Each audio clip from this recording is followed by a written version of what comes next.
Omar was gracious enough to allow me to interview him at length.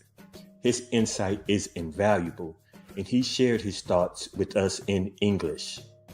So, Omar, how did you learn to speak English? I started learning English in the high school, but like I told you, I have always loved the language. So I like music in English. I used to print the lyrics and just read them. I'm sorry, and that's what I think it helped me a lot to have a little bit more fluent English in my speaking, talking, and listening. So that's how I learned how to speak it, and also watching TV shows or movies in English with subtitles. A little bit of this, a little bit of that. So tell me a little bit what it's like to be black in Mexico nowadays. I have always been proud of being black, Uh-huh. to be honest. And most of the people in Mexico doesn't know that there are black people in here. So like we're talking about in the breakfast, there are always been bullying about being black, but I think this comes from the ignorance of doesn't know about the history that the slaves came with the Spains and the conquer that we came in the boats. And nowadays I feel proud of who I am, and also spread information, with friends and family. Meeting you, it's been very nice. I was telling to my dad that there is like a connection between us black people. When we saw as well a black person in the street, we say hi, or there is like a blood connection. So that's the first thing that we saw when we first met you, and I feel blessed of who I am. So have you met many blacks from other countries? Here in Mexico, no, mostly they came from other countries. For example, we have a friend that is called Omar. She's from Colombia, and actually she's doing the same thing as you. She's trying to look for information of black people that assigned here in assignment. I'm sorry, excuse my English. Here in Mexico, and we share the same opinion about the connection that we have, the maybe the food that we eat that came from the African people that came here before. Yeah, basically that. Okay, you were talking about, or maybe it was Mr.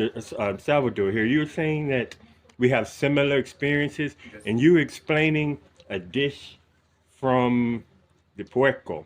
You were explaining. Yeah, the leftovers. Yeah. As we know in the history in general, rich people always had the best dishes or the best meals, and they always left the leftovers for poor people or black people. So, for example, the chicharrón, la rellena, which is the blood of the pork, and we cook it with some herbs or with some spices or some chili, and with the guts. Yeah. The pork. We have that. The guts. Yeah. And there are very traditional, Veracruz traditional dishes that came from black people. For example, fried plantains. That is very common to see in the African, that they eat that dishes. Fried rice or things like that. Besides the blood or the color that we share, also we share the food, the dance as well, and the flow that we have. The rhythm is in the blood. Yeah, the rhythm is in the blood for sure, and the dancing, the rhythm, and everything. I would like to explain more in English, but I have a lack of vocabulary. So this gentleman, he says that to work in English, he needs 80% proficiency, but he says he has 50% proficiency. But I think his English is excellent or extremely good. Thank you. Porque the purpose of language is to communicate. To communicate, yeah. Yeah. So we have no problems, no problema. Yeah. Anything else? Because this is for a video I'm making. Okay.